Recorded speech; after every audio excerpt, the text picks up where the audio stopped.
Hello students, आज हम लोग साइंस का चैप्टर अम्ल, क्षार एवं लवण के बारे में पढ़ेंगे, जिसमें पहला टॉपिक है अम्ल। लेवोसियर ने ऑक्सीजन के गुणों का अध्ययन किया और पाया कि अधातुओं के ऑक्साइड के जलीय विलयन नीले लिटमस पेपर को लाल कर देते हैं तथा स्वाद में खट्टे होते हैं। यह विलयन अम्ल कहलाते हैं। यानी अम्ल के हमें दो गुण पता चले, पहला ये नीले लिटमस पेपर को लाल कर देते हैं और दूसरा ये स्वाद में कैसे होते हैं, खट्टे होते हैं। दो चीज़ें हम लोगों को अम्ल के बारे में पता चली कि ये नीले लिटमस पेपर को लाल कर देते हैं और ये स्वाद में खट्टे होते हैं। लेवोसियर के अनुसार ऑक्सीजन अम्लों का आवश्यक अंग है, किंतु डेवी ने इस धारणा को गलत सिद्ध किया और इनके अनुसार हाइड्रोजन अम्लों का आवश्यक अंग है। लेवोसियर ने कहा कि ऑक्सीजन अम्लों का आवश्यक अंग है, लेकिन डेवी साहब ने कहा कि नहीं, ऑक्सीजन नहीं है, हाइड्रोजन अम्लों का आवश्यक अंग है। क्षार, नेक्स्ट टॉपिक है क्षार।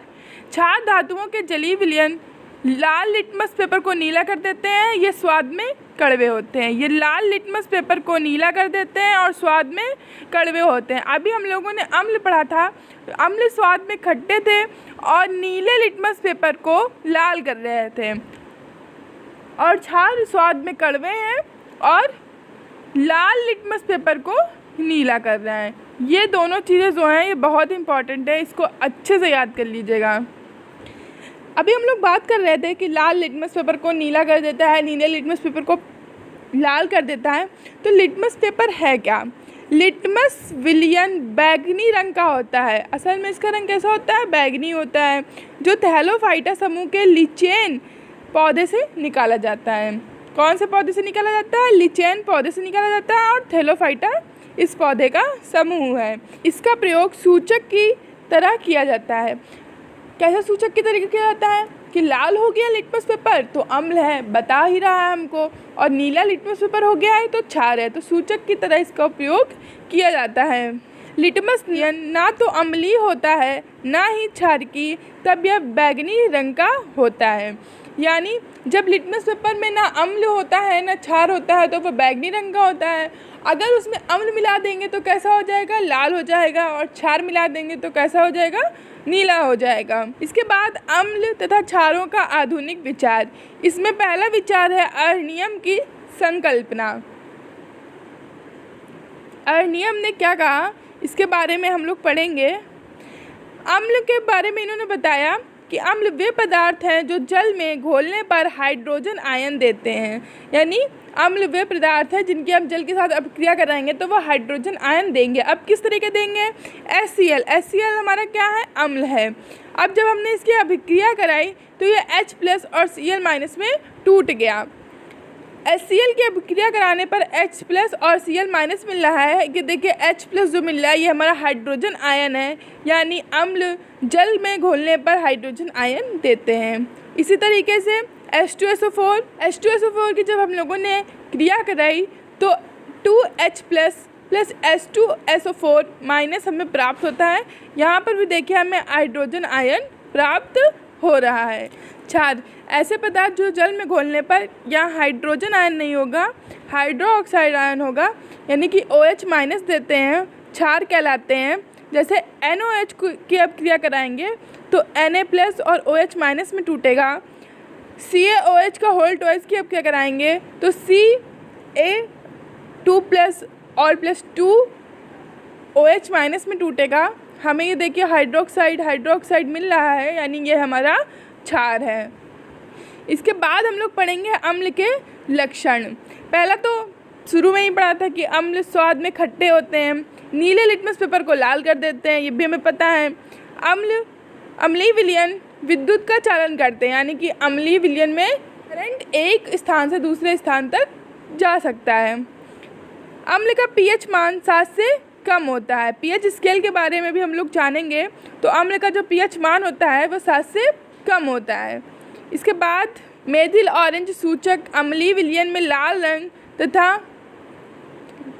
फिनोल्फ्थलीन सूचक अम्लीय विलयन में रंगहीन होते हैं। मेथिल ऑरेंज सूचक जो होते हैं वो अगर जो अम्लीय है तो वो किस कलर का हो जाएगा, लाल रंग का हो जाएगा, और जो फिनोल्फ्थलीन सूचक है वो रंगहीन होगा, यानी कि रंगहीन मतलब उसमें कोई कलर नहीं होगा। अम्ल धातुओं के साथ क्रिया करके हाइड्रोजन गैस बनाते हैं। जैसे हमने जिंक के साथ अम्ल की क्रिया कराई तो ZnSO4 और हाइड्रोजन गैस रिलीज हुई। इसके बाद अम्ल धातु कार्बोनेटों के साथ क्रिया करके कार्बन डाइऑक्साइड बनाते हैं। Na2CO3 + 2HCl gives 2NaCl + CO2 और H2O। CO2 देखिए हमें मिल गई है कार्बन डाइऑक्साइड।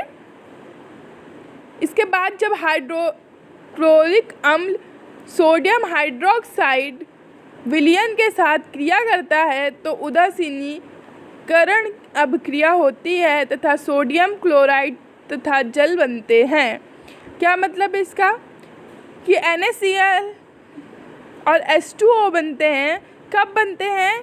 जब अम्ल और क्षार की क्रिया कराई जाती है। NaOH हमारा क्षार है, HCl हमारा अम्ल है। तो NaOH और HCl की हमने जब क्रिया कराई तो हमें क्या मिला, NaCl और H2O। ऐसे मिला, एक बार देख लेते हैं हम लोग इसको। देखो NaOH था हमारा, ये टूटा Na + OH माइनस में, यहाँ प्लस लगा लीजिए। इसके बाद HCl टूटा H + Cl माइनस में, ये Na प्लस और Cl एक साथ हो गया और H प्लस और OH माइनस एक साथ हो गया, तो ये हमारा बन गया NaCl + H2O। अम्ल के उपयोग। फॉर्मिक अम्ल का उपयोग जीवाणुनाशक के रूप में, फलों को संरक्षित करने में, चमड़े के उद्योग में। ऑक्जेलिक अम्ल का प्रयोग किस में होता है? फोटोग्राफी में, कपड़ों की छपाई व रंगाई में, चमड़े के विरंचक के रूप में, कपड़ों पर स्याही के धब्बे को हटाने में। बेंजोइक अम्ल दवा व खाद्य पदार्थों के संरक्षण में होता है इसका उपयोग। एसिटिक अम्ल विलायक के रूप में और सिरका के निर्माण में। जो सिरका होता है उसमें एसिटिक अम्ल ही पाया जाता है। सल्फ्यूरिक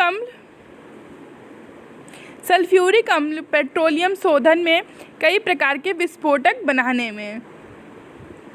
हाइड्रोक्लोरिक अम्ल प्रयोगशाला में अभिक्रमक के रूप में, अम्लराज बनाने में। अब हमारा अम्लराज क्या है? अम्लराज हमारा होता है HNO3, ये हमारा अम्लराज होता है। अम्ल, क्षार तथा लवण चैप्टर का पार्ट फर्स्ट यहीं पे फिनिश करते हैं और इसके बाद हम लोग क्षार के लक्षण और क्षार के उपयोग के बारे में जानेंगे और अम्ल और क्षार का डिफरेंस जानेंगे। Thank you.